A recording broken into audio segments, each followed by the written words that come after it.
Ripartiamo da qui, ripartiamo da questo 2-2 sul campo del Sassuolo, ripartiamo da una partita che è stata giocata senza cedere l'iniziativa del tutto all'avversario. Finalmente un Cagliari che ha ripreso a essere consapevole del fatto che può fare gioco, non è affatto costantemente, ha subito per certi tratti il Sassuolo, ma ha saputo anche contrattaccare e alla fine ha reagito per 2 volte ai gol che ha subito, andando a recuperare un punto in classifica che sembra non muovere niente in particolare, ma muove certamente la testa dei giocatori. Il tecnico Mazzarri aveva iniziato azzardando un 4-2-3-1 che però ha funzionato per un solo quarto d'ora. È ritornato poi più saggiamente al 4-4-2 che ha contenuto meglio un Sassuolo che ha cercato insistentemente la verticalizzazione, l'ha trovata in occasione del gol di Scamacca anche per una sbavatura di Carboni, ma poi il Cagliari ha reagito immediatamente con un tarantolato Nandez. Certo che non si può dire che gli uruguaiani non si siano impegnati, quello che è andato in campo, in questo caso Nandez ha fatto il lavoro per 3, sul cross di Nandez la grandissima giocata di Keita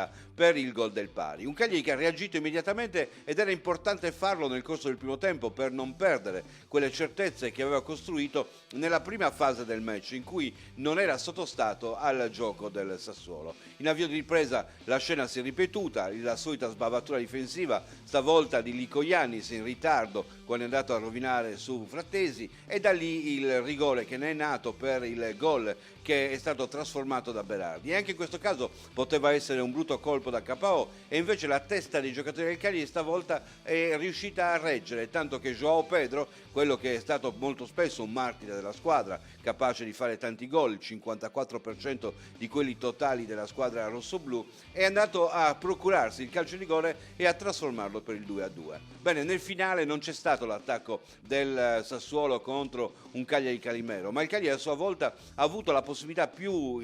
di un'occasione per riuscire addirittura a capovolgerlo e la sensazione è che se il Cagliari fosse stato più sereno mentalmente questo successo poteva arrivare sul campo del Sassuolo per effetto di una capacità in attacco di essere sempre incisivi con i suoi giocatori e quella a centrocampo di tenere con ordine la linea di centrocampo proteggendo una difesa che dimostra ancora una volta di essere la parte più fragile di questa squadra con delle sbavature che molte volte paghiamo care, ma con un portiere che è giusto riabilitare totalmente perché non sono piaciuti personalmente quelli che sono stati i titoli che sottolineavano un dato statistico. Sarà pur vero, anzi è certamente vero che in base al numero di partite, tante che Cragno ha giocato col Cagliari, è diventato il portiere che ha preso più gol, però qualcuno non si è chiesto per quale motivo il portiere della squadra ultima in classifica è convocato in nazionale e quest'oggi Cragno l'ha fatto capire un po' a tutti. Il portiere della nazionale perché è capace ad un Cagliari che è ultimo in classifica di regalare qualche punto con le sue parate.